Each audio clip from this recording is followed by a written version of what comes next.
with us today is Sandy Reese, and Sandy is from Get Fully Funded. How are you doing, Sandy? I am great and super excited to be here. It is. It is exciting. I was just chatting with Sandy before. This is one of our favorite webinars.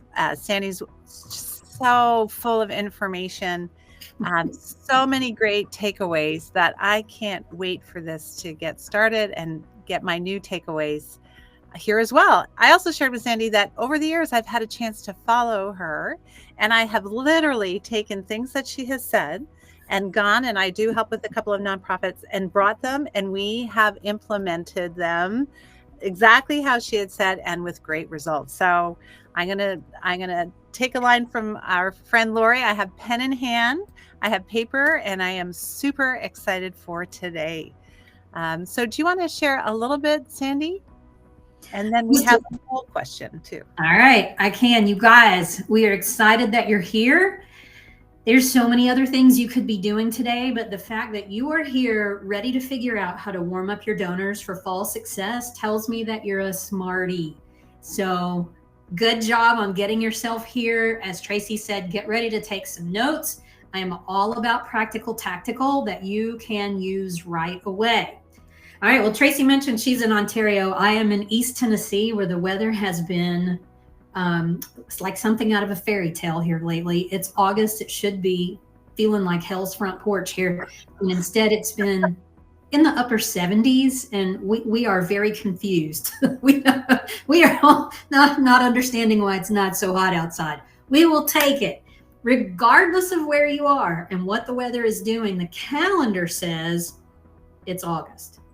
And what that means is, yes, it's still summer. For many of us, it's the hottest part of the summer, but fundraising season is right around the corner, and it is time for us to get you ready to raise big bucks during the fall.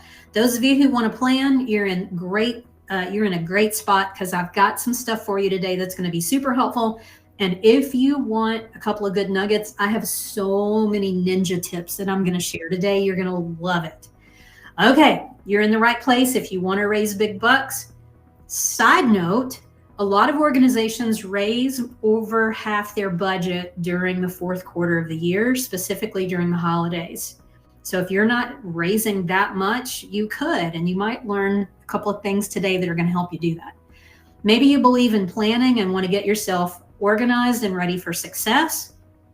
I don't know about you, but I talk to an awful lot of people who feel guilty when they take time off during the holidays because there's so much to do. So if any of you are feeling that, I want to show you how to plan and get some things ready ahead of time so that you can turn everything off and have some time for yourself, for your family, and not be worrying about what's happening in fundraising. All right, and of course, we've got ninja tips. So if you're ready, buckle up, grab your pen, because here we go. So you're figuring out a little bit about me, but here's the formal introduction. I am a fundraising nerd. I've been doing this for well over 20 years. I've been coaching and consulting for 20 years. I've been in nonprofits since the late 90s. I love training. I learned a lot of stuff the hard way, and I don't like to see people struggle. So I like helping you find a faster way. I am an animal lover and cat mama, and chances are really, really good that one of my cats is going to show up during the webinar. So you are warned. I am the founder and host of Fundraising TV, which is a program that shows you how to raise money. It's all self-paced. It's a fabulous program. And I'm going to be sharing with you a lot of what I have learned the hard way and what I've helped clients with over the years. And I'm Tracy. I'm with Auctria, and we're thrilled to have Sandy here today. And Auctria is a fundraising platform. We've been around since 2011, and we're just so proud to say that we've helped organizations like many here raise over $1 billion. So much good work is going on.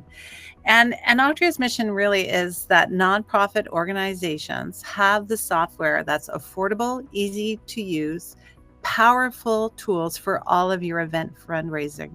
And Sandy, I love your title, your Chief Encouragement Officer for your organization. And we always say we like to cheer on organizations so they can surpass their fundraising goals. Mm-hmm. Mm-hmm. So you guys, you have your two biggest cheerleaders here today. We are here to cheer you on. All right. So a little bit more, I just want to dig into a little more of my story here real quick, because I want you to know that I was not born with fundraising skills. I was just like you at one point of trying to figure this all out. Did not sign up for fundraising at Career Day. I fell into it somewhere along the way. I was doing marketing for a staffing company, had the chance to go for a tour at the rescue mission. I would guess I was asking good questions, because next thing I know, they invited me to be on their board. Isn't that what we do? We get somebody who's interested and they have a pulse and we put them on our board. Yeah. Oh, so I was on the board for a year, and then I became a staff member. They gave me a job doing all the stuff nobody else wanted to do. A year later, I slid over to the food bank, and that is when the skies opened and the angels sang, and I knew I was doing the work I was supposed to be doing. I could just feel it. And I know some of you know what I'm talking about. Sometimes your work feels more like a job, less like a job, more like a calling. And that's how it felt to me. It was a job, but I loved doing it and I got really good at it. Back then, there were not webinars. There were barely books about fundraising. I had to figure a lot out myself. But what I learned along the way is there are basics that don't change. And I'm going to teach you today a few things that I learned in 1999 that still work in 2025. How about that? Yes, there's a lot of things that have changed, but this is one. So I was doing heavy direct mail acquisition back in the day, and direct mail still works today. What I was doing that I didn't even realize I was doing was I was telling the story very well.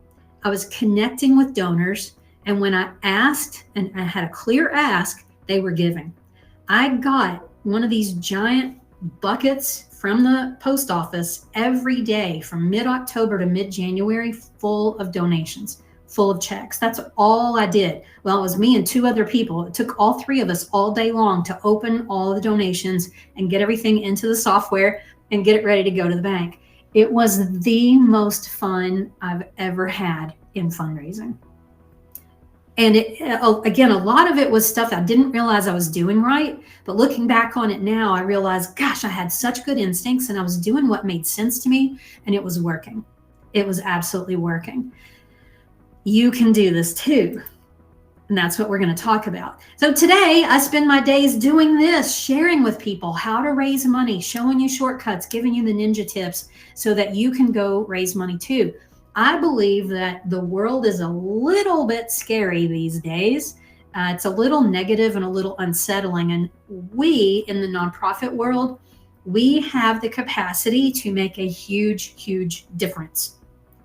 I can help you raise more money. You can go do the thing that your nonprofit does. And together we have a ripple effect that rolls all over the world. And we're changing lives for the better every day. That's why we're here. Okay. Last year during the holidays, which was so much fun. I love holiday fundraising because I love helping people put campaigns together or appeals and send them out. And then people say, oh my gosh, we did it. We hit our goal, or we reached our goal early. What do we do now? I love that one. Or when they say, gosh, we've never raised that much during the holidays before. If you have not experienced these kinds of emotions and success, I want this for you. And what you do right now in August is going to impact what happens during the holidays. It's going to impact what happens in September. It's going to impact any fall appeal you do. It's going to impact Giving Tuesday results if you do Giving Tuesday. It's going to impact everything that happens later. And that's why we're here talking about this, because if you get stuff right now, you're going to have great big year-end results later. Now, I am all about raising more money so that you can change more lives. I believe that your nonprofit is not here to be mediocre. None of us are here for status quo. We are here to make a difference. The end. Hey, forgot to tell you, both my grandfathers were preachers. I can get on a soapbox and do this all day. But the truth is, we are here to make a difference in the world. I know you know that. I know you feel that. So I want to show you how you do some things differently or tweak them and do them slightly better so you can raise more money. Now, first, here are some common problems. And the first one and the biggest one is assuming that people will give just because it's holidays. That's not how it works. Nobody wakes up in the morning and says, oh, I feel like giving some money away because it's the holidays. Who can I give money to? It doesn't work like that. You have to stay top of mind, and planning for that now is going to help you be more successful. It's going to help you stay top of mind for those donors who would love to give, but they forgot that your organization was there. You also don't want to wait till the last minute to decide what to do. Now, I am a recovering last minute Lucy. I used to be the one that said, oh, I do my best work at the last minute. No. What I realized one day was I'm making a lot of mistakes at the last minute is what's happening. I'm making typos and I'm sending out letters with boo-boos in them, and I'm missing steps, and I'm not fully leveraging opportunities because I'm doing stuff at the last minute, or I'm annoying my team members because I'm asking them to do stuff at the last minute because I'm doing stuff at the last minute. Planning in advance is so much better because you get a chance to catch your breath, you get a chance to think, you get a chance to involve other people, and this is all good. You can send out the best appeal you can do the best thing that you can. So don't wait till the last minute. Over asking is a huge problem. How many of you know somebody that the only time you hear from them is when they want something? Yeah, we all know that person, right? And oh my gosh, thank you, universe, for caller ID, because there's a lot of people that we don't answer the phone for because we know they're going to ask us for something. Don't show up like that to your donors. If all you do is ask, and ask some more, you are basically training them to stop opening your envelopes and stop opening your emails. Let me let that one sink in, because I know that for some of you, you really need to evaluate how often you're asking and what you're doing in between those asks. Okay, so that's a nugget to take away right there for some of you. Bad asks and begging also do not serve you. You can't just throw anything out on social media or an email and expect people to give regardless of what you share. People are incredibly busy and they're not going to take the time to read a wall of text. They want to know immediately, what do you want? Let's get to the point so they can move on. It's important that your asks are as good as they can be. We're going to talk about that in just a little while. All righty. Hopefully you're avoiding all those common problems. Now, here we go, gang. 2025 calendar. You are here in the big red circle over August. This is where we are right now. It's just the fact of the matter. Fundraising season starts soon. To me, fundraising season starts right after Labor Day here in the US. So for everybody outside the US, it's around the 1st of September. It goes all the way through the end of the year. And the closer we get to New Year's Eve, the bigger the opportunities get, the more generous people feel, the more money you're going to raise.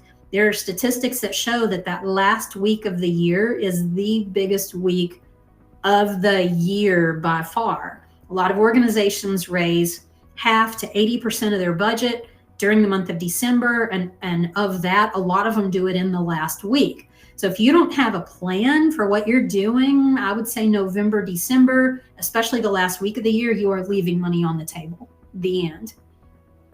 So hopefully I'm going to get you thinking about that today, about what you can do. Now, before we go any further, I need to talk about chocolate cake. I love chocolate cake, and this picture is killing me because I've been wanting chocolate cake for a couple of weeks. Sometimes I just get a craving for cake. You know what I'm talking about? I want that cake, but you know what? I can't eat that cake right now because I do not have that cake right now. I think that looks great. Chocolate cake, chocolate icing, fresh strawberries. What's not to love here? So the thing is, before I can eat that cake, there's some stuff I need to do first. I've got to decide and choose a recipe, or when am I going to bake this? Am I going to do it from scratch? Am I going to use the cake mix that's in my pantry? Do I need to go pick up fresh eggs or anything? Then once I have everything, I have to mix it up, put it in a pan, put it in the oven, bake it, pull it out, let it cool, put the icing on, and then I can grab a fork and finally eat that cake. So I can't go from having the desire to eat the cake to instantly eating the cake. There's preparations that I have to make. There's implementation that I have to do. Hopefully that makes sense, because guess what? It is the same with fall and holiday fundraising. We can't just say, well, we need to raise twice during the holidays what we've raised the rest of the year. We can't just pull some number out of the air and say, this is what we're going to raise this year, if we don't have a plan to get there, if we have not thought through what are we going to do to ask, when are we asking, and what are we doing when we're not asking. So that's what I want to laser in on today. Now, right before I get to the good stuff, one more quick thing about what good fundraising is. Good fundraising to me is donor focused. That means we think about what the donor needs and what they want, and it's not all about we don't say, well, we need this, we need that. Look, your organization does not have needs. Those you serve have needs. Your organization is just here to be a conduit. Good fundraising is all about connecting people who care with the mission your organization is addressing. You're just a conduit. You got to understand that it's all about the relationship and the partnership, because the better job you do of taking care of your donors, the more money you're going to raise, the longer donors are going to stick around, and the more good you can do in the world. That is the gist of the whole webinar right here. The better job you do of taking care of your donors, the more money they're going to give, the longer they're going to stick around, and the more good your nonprofit can do in the world. Okay. So what we're going to do today is I'm going to give you 3 strategies on how you can do that, on how you can, yes, take care of your donors, but also meet your budgetary goals, because you have to do both. I want you to also remember that giving is transformational for the donor and for the charity.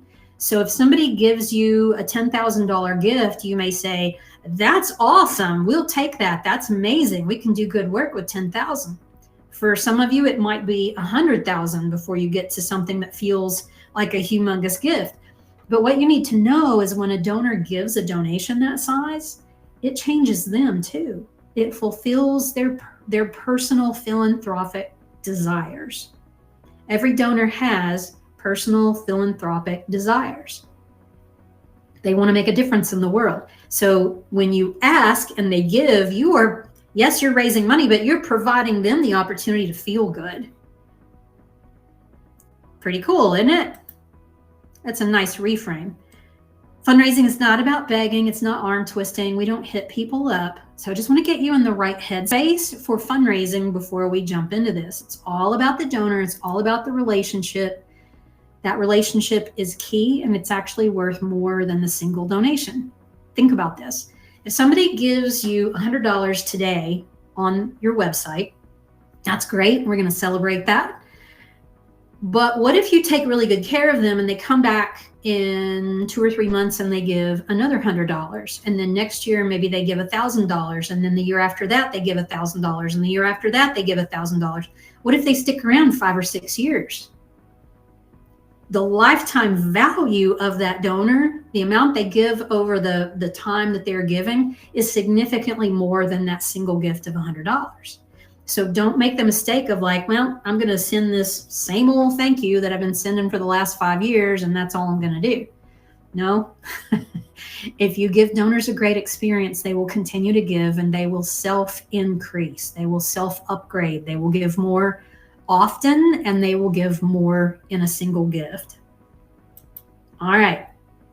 You want to maintain a positive balance in that relationship account. So let's imagine this little green piggy bank represents the account that you have with an individual donor. So if you have 100 donors, you have 100 piggy banks. It happens person to person, right? Now, every time that you make the donor feel good. So if you share a story, a heartwarming story, a video from the front lines, you thank them, you give them an update, you are making a deposit into that account. So it's pretty easy to make a deposit. We're just making the donor feel good. Every time you ask for something, whether you're asking for money, you're asking them to share something on Facebook, you're asking them to buy a ticket to your event, you're asking them to give to your Amazon wish list, doesn't matter. Whatever you're asking them to do, you're making a withdrawal. Now, you don't have to be an accountant to understand that if you make more withdrawals than deposits, that account is going to go to zero and it's going to close. And y'all, this is why so many donors stop giving, because they feel like they're a number in your database. They just don't feel like their donation matters. And so they go somewhere else hoping that they will find a nonprofit that makes them feel good. If you've got issues with donor retention, the very first thing you want to do is start looking at how you thank people and how you communicate with them when you're not asking. We're going to talk more about that right now. I want to show you this fundraising cycle from Fundraising 101. Start in the upper right with asking. That's what a lot of people think fundraising is. It's just making an ask. But you have to thank people well. That means it can't just be the same old thank you that they've been getting and you haven't changed in 5 years. It's got to make the donor feel good. And then you want to update them with what happened with their donation. Now you can see that this cycle is a circle. So if you thank people well and then you give them an update, you can ask again and they're going to give again. That's how this works. If you don't thank people well, the cycle breaks down and they're not going to give again. If you don't communicate with them and give them updates, the cycle breaks down and they're not going to give again. Okay? So this is important to understand. I also want you to start to think about how this is relevant to where we are right now. If you're planning to get started fundraising for the fall, either in September or October, then you need to be doing a whole lot of thanking right now and a whole lot of updating right now. Now, the nice thing about that is these things are very easy to do. And I'm going to give you some samples and some ideas of things that you can do. And you're going to see that, wow, this really is pretty simple. There's not a whole lot to this. This is great. So let's look at 3 strategies that you can use right now to get people warmed up and ready for fall. Strategy number 1 is double down on communication. What does that mean? Does that mean send twice as many newsletters as what you've been sending? No. It doesn't necessarily mean double down on the number of things you're sending. It means double down on the quality of things that you're sending. Okay, so I want you to go have a really good hard look at everything you have planned to send to your donor between now and the end of the year. Yes, you're going to have asks in there. And by the way, if you don't have this planned out, now's a real good time to start working on a plan. You can literally just get a simple calendar and start marking on the pages when you want to ask for money and what you're going to do when you're not asking. You want to send out lots of non-asks. Remember that if you ask too often, you're going to turn people off and they're going to go away. You also can do warm touches. Now, in our world at Get Fully Funded, a warm touch is anything that makes a donor smile. So it could be a story from the front line. It could be a success story. It could be a video showing what your organization is doing. Anything that's going to warm their heart is a warm touch. And they're actually not that hard to do. And they're not expensive either. You want to share with people the impact that their donation has had. I'm going to show you in just a second a real easy way to do this. The bottom line here is make them smile. Whatever you can do that makes people go, I love that nonprofit. Gosh, they're doing good work. That's the kind of communication you want to send out. Unfortunately, a lot of folks are in such a hurry, and I get this. We all have more on our plate to do than we can get done during the day. If what you're doing is just get it done so I can check it off, you may want to go back and look at how you can double down on the quality. Because chances are good if you're in a hurry and just trying to get it done, you're not stopping long enough to think about your donor and what they need. What do they want? Chelsea is saying she sends out handwritten thank yous to all her donors. Good job, Chelsea. That's fantastic. I love that. So double check the text that you're using, the copy in those thank yous. Does it warm their heart? If not, run it through AI and see if AI can warm it up for you. AI is a powerful tool if you haven't been using it. All right. Doubling down on communications means Consistent, warm communications. I highly recommend an email newsletter. I recommend something that's very short because most people are reading email on their phone. Did you know that? So if I'm reading your newsletter on my phone, can I read it on my phone? Can I read it in about 30 seconds or less, while I'm sitting at a red light and I pick my phone up and I'm scrolling through? I need to be able to get the gist of it that fast. And I need to walk away from it going, that's awesome. They're doing a good job. If it's too much text, people are not going to read it. If it's all text, no pictures, people are not going to read it. More stories, more photos, more video. Those are going to serve you very well, and more invitations to connect. What does that mean? That means in your thank you letter, I want you to add something toward the bottom that says, if you'd ever like a personal tour, let me know. I'd be happy to arrange that for you and show you around. If you don't have a facility where you can show a tour, then you say something like, if you'd ever like a personal experience of what our plans are for the future, let me know. We can arrange that. So even if you don't have a facility, you can still meet with a donor over Zoom or over coffee and talk to them about the situation and what's coming next and answer any questions they have. Now, I had a client one time many years ago who said, oh, we can't do that. We'll get so many requests. We can't possibly serve them all. And I said, okay, two things. One is Jerry Panis, who is absolutely brilliant in our field and who unfortunately has passed away, said, there is nothing more important that you can do than thanking a donor and spending time with them.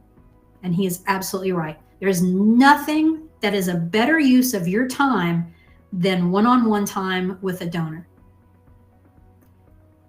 Right? A lot of us think, no, we got to check all these things off of our to-do list. No, we really don't. Because if you are spending one-on-one time with the donor, you are deepening that relationship, and that donor might be capable of making a game-changing gift to your organization. You just don't know it. And spending time with them is going to be the fastest path to helping them make that game-changing gift. Okay? So in your thank you letter, you can even put this in your newsletter if you want.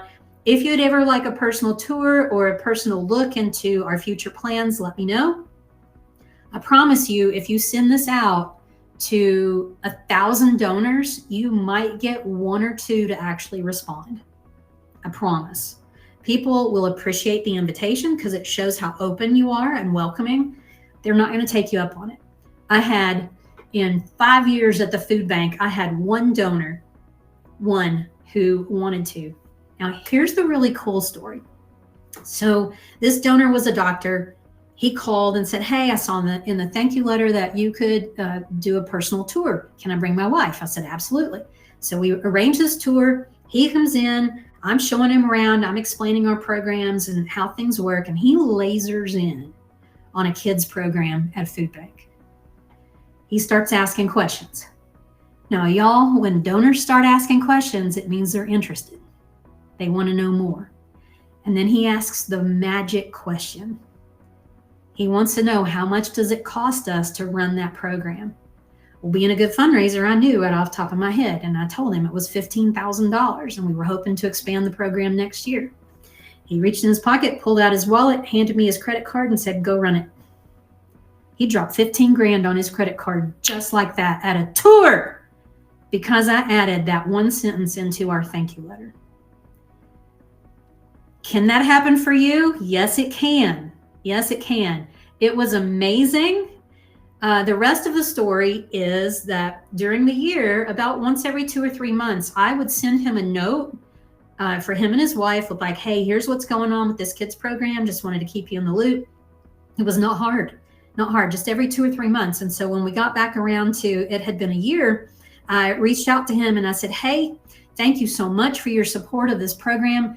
It is time to renew, and I wanted to give you first shot at it. And he said, do you still have my credit card information? And is it still $15,000? That is how this can work.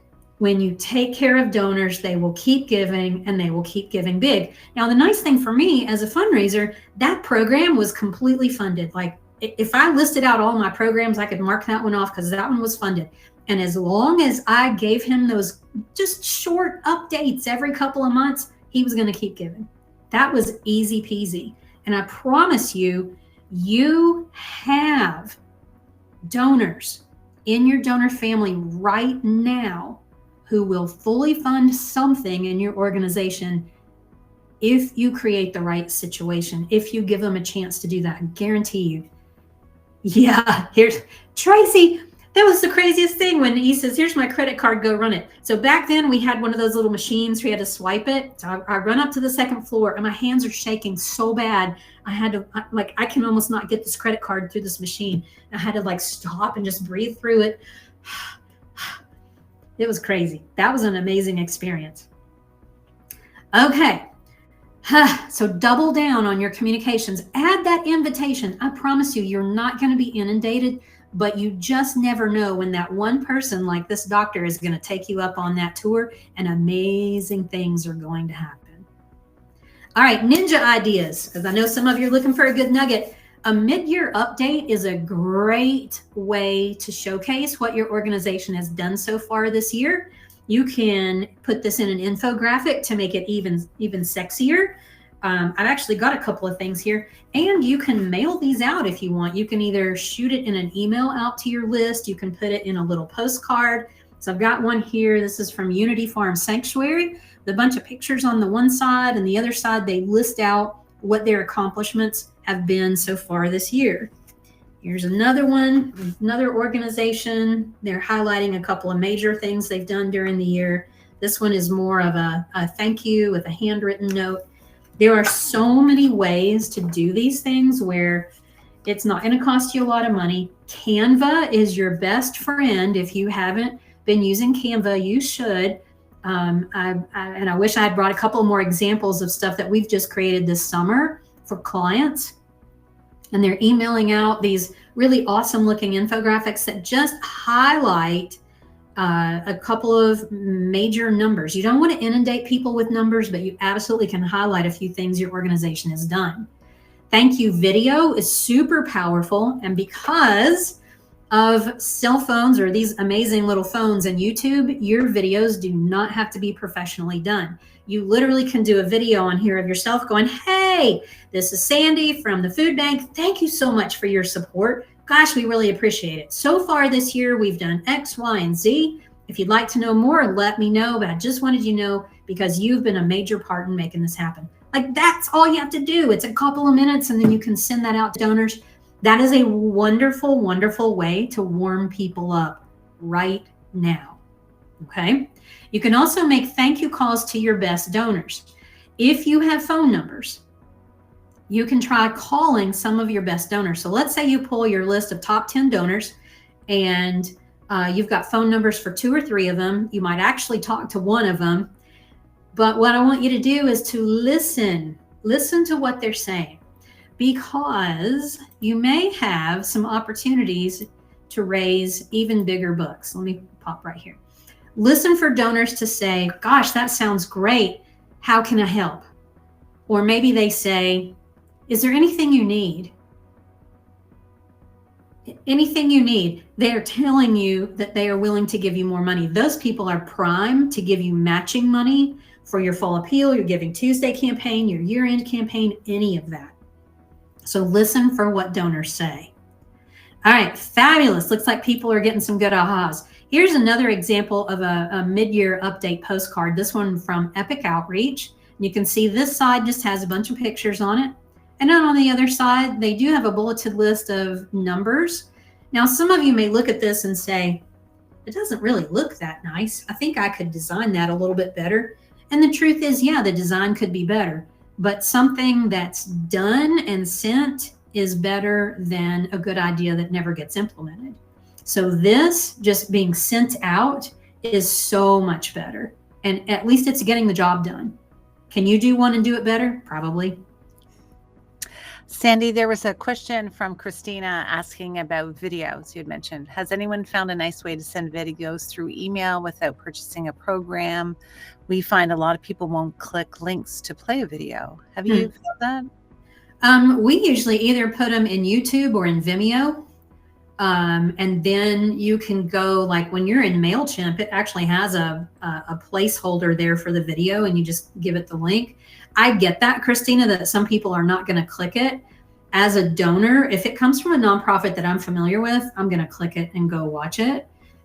There may be other workarounds, and I think some tools are trying to allow you the ability to embed that video inside the tool instead of making it a click. Great. All right. So there you go. There's that example. That is strategy number 1, is double down on communication. So let's go on to strategy number 2, which is to strategically map it out. You do not want to wing this. You don't want to go into the fall going, wee, I'm just going to post on social media and the money's going to roll in. It doesn't work that way. So what I want you to do is get a calendar and think about how many asks are you going to make between now and the end of the year? And I want you to put them on the calendar. So if this is not your habit, this is going to be a really good exercise for you. I want you to think about how many asks you're going to make and when exactly you're going to ask them. And then what are you going to do when you're not asking? Because truly, that is where fundraising happens. It's what you do when you're not asking that builds the relationship with the donor. So you want to think carefully about that. And it does require you to be strategic and to think about, why do you want to send an appeal in October instead of September? Why do you want to do something in November instead of December? So you've got to think about the why. Now, when you get closer to the end of the year, there's more opportunity to ask. So I want to give you this little ninja trick, because people ask me all the time, how often can we ask for money before we start annoying people? And I get that. I don't like it when the only time I hear from organizations I support is when they're asking for money. So you can use the 3-to-1 ratio. And here's what the 3-to-1 ratio says. You can ask for money as often as you want, as long as in between the asks, you have 3 really good, warm, juicy, heart-touching communications. Okay, so think about that. If you're going to send out a fall appeal in October, and then you follow that up with a newsletter that touches people's hearts and makes them feel good, and then you send a video update, and then maybe there's something else, another email or something that goes out, or a thank you call or something, you're ready to ask again after those 3 are done. When you get up into December, this becomes even more tricky, because you've got Giving Tuesday on December 2nd. It's really late this year. And then, of course, we call the week between Christmas and New Year's last chance campaign territory. So between Giving Tuesday and last chance, there's not a lot of time. So you've got to be very purposeful about plugging a couple of things in there, just so that people don't feel like you want their money more than you care about them as a person. Okay. And again, if you plan all of this out, it is not so hard to do. Now, I do have a download for you, and unfortunately, the link is not going in the chat right now, but we're going to put it in the follow-up email, and it's got some really cool worksheets in it to help you map out some of this stuff. So I got this cool free download coming for you. Watch your email. All right. Here's what I like to do to take this calendaring one step further. I create a calendar that looks like this, and I actually have this calendar. It is color coded. And the reason that I color code it is so that I can see where my asks are. The asks are in green. I can see where my communications are, or my donor love activities, and those are in pink. So think money, green, love, pink. And then anything that I'm doing for marketing or awareness, I put that in yellow. Now, you can see the color coding on the page on the top is December. That's December this year. It shows you the lead up to Giving Tuesday, and then you've got a couple of weeks, and then you hit last chance. And you want to try to sprinkle in a lot of pink in between those greens so that people don't get fried during December. Okay. I'm going to tell you in a minute how you can get your hands on that particular calendar. All right, strategy number 3 is to mix things up. What does that mean? Well, it means several things. It means do some online and offline. Check your donor list and see what you've got, because you probably have some people that you only have a mailing address for, some people you only have an email address for, and some that you have both. If you have people that you only have a mailing address for, what is their experience during the fall and holidays? If they're missing all the cool stuff that you're emailing. So you got to think about what you're doing for those folks, because that person who can make the game-changing gift might be in that group, might be in that segment. So you got to really think about how you're communicating with them. We have several clients who do these kinds of thank you postcards during November or December, or they do an update on here's what we've done so far in 2024. Something like that can be super impactful, and they're not expensive to produce. In fact, you can lay it all out in Canva, which is your best friend, and then load it all up to Vistaprint or a service like that. Put your credit card information in, load your donor data, off they go. They will print it and mail it for you. You don't have to do anything. And your donors get something through the mail. You might want to take a note from another one of our clients. They did this last year. They picked a list of their top 20 donors, and they sent a letter. So we wrote the letter, but then they hand signed it, hand addressed the envelopes, and added personal notes on the bottom of the letter. We sent out 20 letters. We got 18 donations back for $20,000. That was worth it, don't you think? It was very, very worth it. So think about, if you can't send a letter to everybody, what can you do? Can you send 20 letters? Yes, you can. Can you do 10? Yes, you can. You might get amazing results just like that group did. For those that you have both, you can send out a letter or a postcard and then follow it up with an email, and you will see that having both of those asks and having the 2 touch points will result in more donations from that segment. Think about fundraising and awareness. Holidays are actually a real good time to bring in some new donors, and there's so many strategies you can use to do that. You can do peer-to-peer campaigns. You can encourage people to be sharing with their friends. You can do open house or any kind of an event if you have the bandwidth to do those things.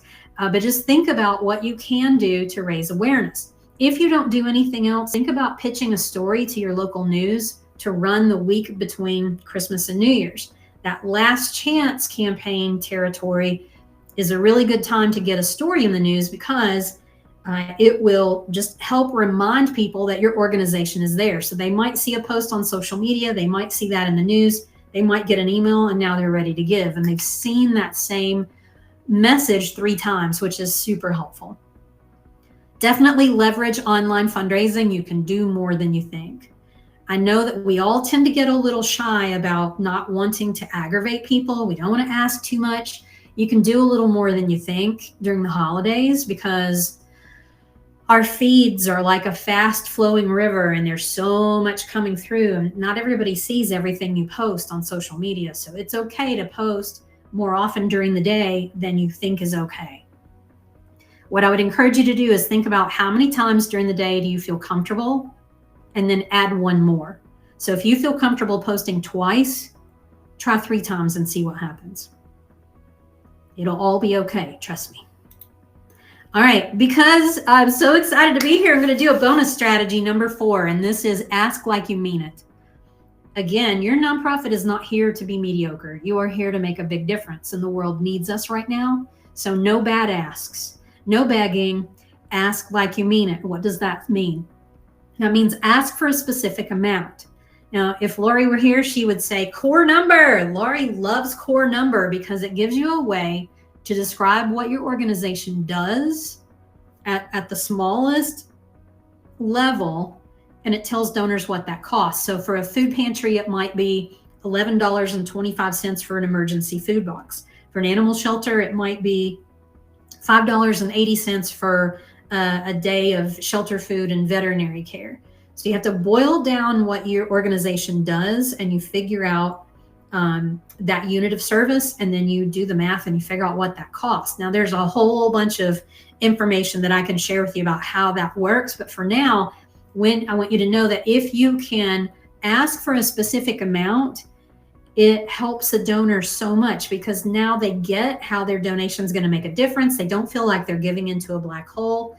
They get to choose how many of those units of service they want to provide. It gets them making different choices, and it puts them in a different thought process rather than give your most generous gift, which people don't know how much to give.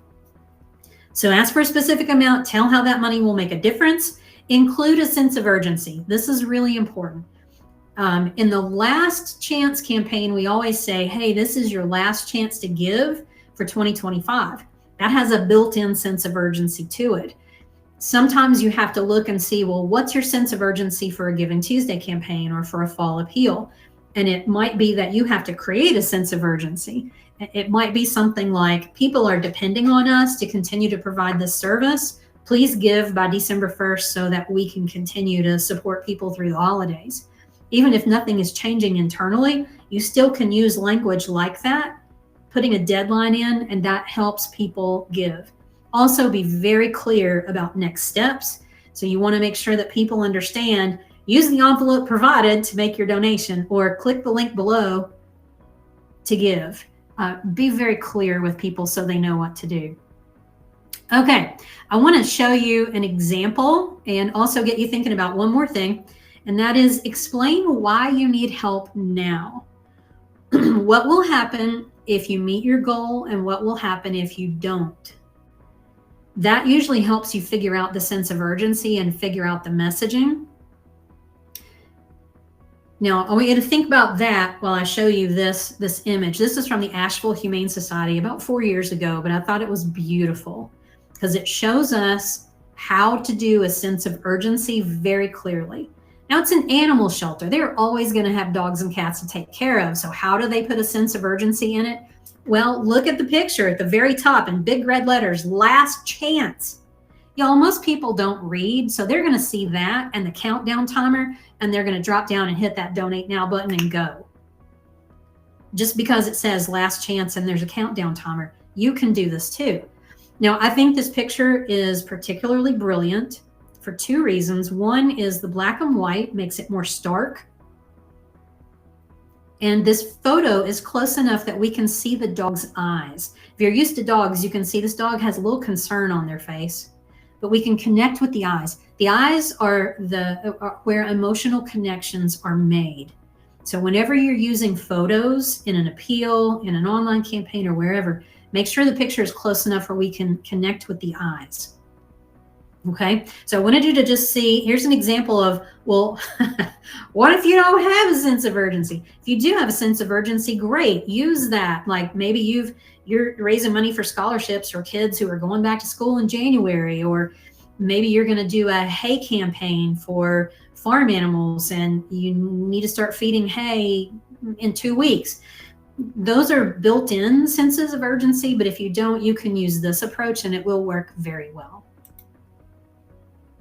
Okay, whew, we have covered a lot today. I've given you 4 strategies for things that you can do right now, like doubling down on your communications, mapping everything all out, like mixing everything up, and then asking like you mean it.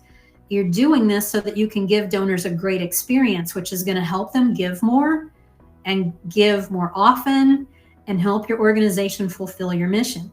If you have not been doing a good job so far this year of communicating with donors, it's okay. I want you to mentally draw a line in the sand and say, well, I know better now, so I'm going to do better now. Maya Angelou would be very proud. So just start now. That's why we're talking about this now, because you've got time to do something. You've got time to do a video or to do a mid-year update. You can do something before you need to start asking.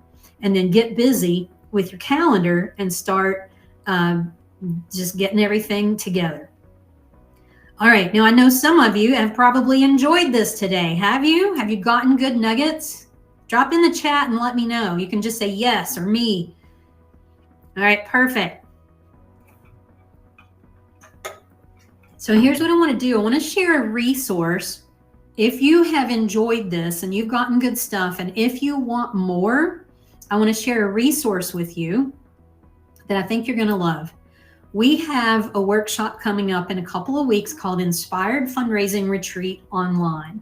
And it is all about going into detail on all the things that we've covered today, but going deeper so you can get your fall and holiday fundraising plan done. And you can even get some stuff completed and worksheets filled out by the end of the workshop.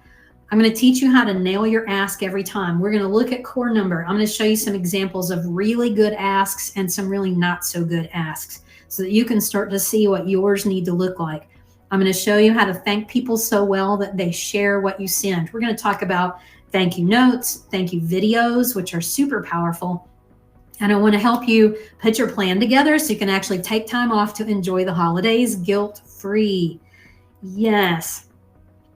We get lots of people with big aha moments at Inspired Fundraising Retreat. Kayla said her big aha was creating an e-newsletter with what the donor wants to hear, not what you want them to know. Joshua loved the catchy first line for our emails. Got inspired. He was inspired by one of the examples to launch their September campaign. So you can get things that will help you immediately at Inspired Fundraising Retreat. Can you get big results? Yes, you can. Here's a couple. Debbie reported in that after using what she learned about Giving Tuesday, which we're going to go into some detail on Giving Tuesday, they were already at 75% of the goal way before Giving Tuesday started. Elaine made a couple of changes in her newsletter. She gets a 66% open rate now, which is fantastic. I will be talking about donor newsletters and how to do them well. We're going to go into some detail on Giving Tuesday. I love Giving Tuesday. It absolutely can work. So if you want to learn how to raise big bucks for that, I'm going to show you the formula for Giving Tuesday, and it works. This cool color-coded calendar that I showed you earlier, you're going to get that. That is your big bonus at Inspired Fundraising Retreat. The nice thing is, yes, it's color-coded. And I have thought through the whole thing myself. So if you are not a planner, you don't know what you should be doing, all you have to do is follow this calendar and it will tell you exactly what to do and when to start working on things so that everything flows out as it should and you're not at the last minute trying to get things done. I will share that Auctria is one of our sponsors at Inspired Fundraising Retreat. We have a video from Lori that's going to show you how to create a Giving Tuesday page in 30 seconds. The first time she showed me this, I'm laughing inside going like, there's no way you're going to create a Giving Tuesday landing page in 30 seconds. And she showed me and I said, OMG, that's redonkulous. So it really does work. And you'll be able to catch that video. So those of you who are using Auctria, it is fantastic. All right. So Tracy, you want to pop in and share how to stay in touch? Yeah. And I want to say I've had the opportunity and privilege to be at the fundraising retreat that you mentioned for the last couple of years, Inspired Fundraising. And I have so many, well, along with today, again, I have a list of action items, things I loved, a colored calendar, love a colored calendar. And so this has had so much information. Oh, there's our friend. Your kitty cat's joining us. But it is, all this time, 2 days of getting through with some pre-webinars and pre-conference too, but it is time to really work through what has been shared with today. And that was what I think is so impactful, Sandy, is not only do you talk about it, but then everybody has time to do it. So by the time you're in, you have your plan for the fall. And what you said today, I think is always so encouraging, is that this is the perfect time to start. Yes. And you said it, like, we've got time. Often we always feel like we don't have time. So thank you for saying we've got time for our planning ahead. We've got time.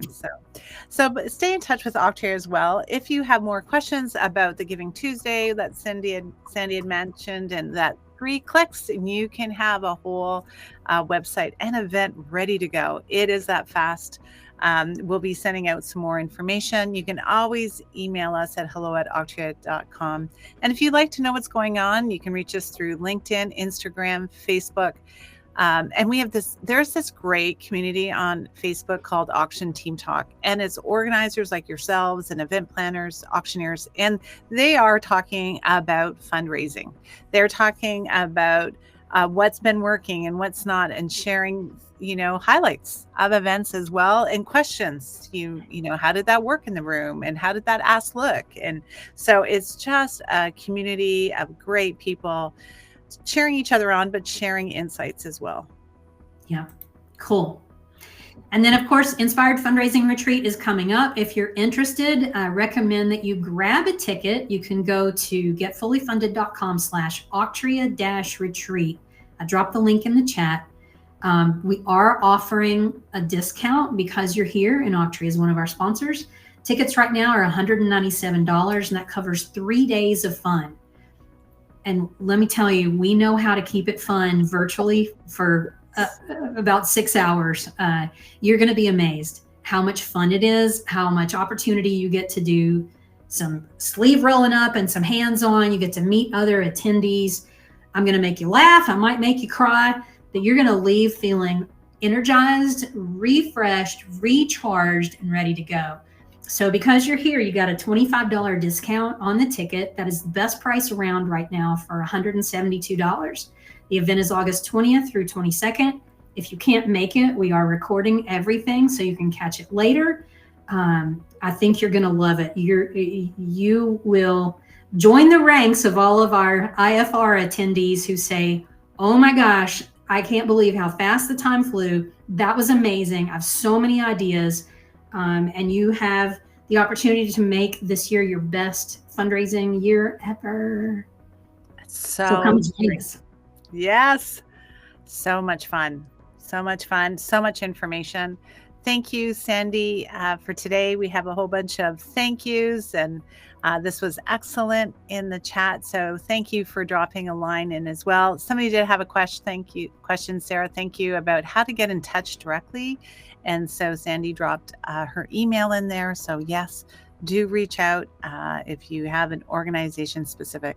It is really helpful, and it's nice to know just really practical tips and understanding of what works well and what could be great for your organization. And I'm so happy we get to meet your kitty cat. Is it Praline? That's actually Taffy. Taffy. So all the better. We get to meet Taffy. So if there's any other questions you wanted to drop in the chat for Sandy, we'll just wait kind of a minute. We're at the top of the hour. We will be sending out a follow-up email that will have this webinar. It will include the slide deck. It will include the resources as well, with links to that. So all of this, definitely I will look forward to looking through again, and you may be wanting to share with your team. This is such great information and so encouraging. Sandy, thank you so much for being here today. Again, I've got full of notes, full of nuggets. So encouraging to know that we are at the right time and there are great things coming ahead. So anything else you'd like to share? And as I said, it's quiet in the chat, so I think we're going to finish off. So could you lead us out?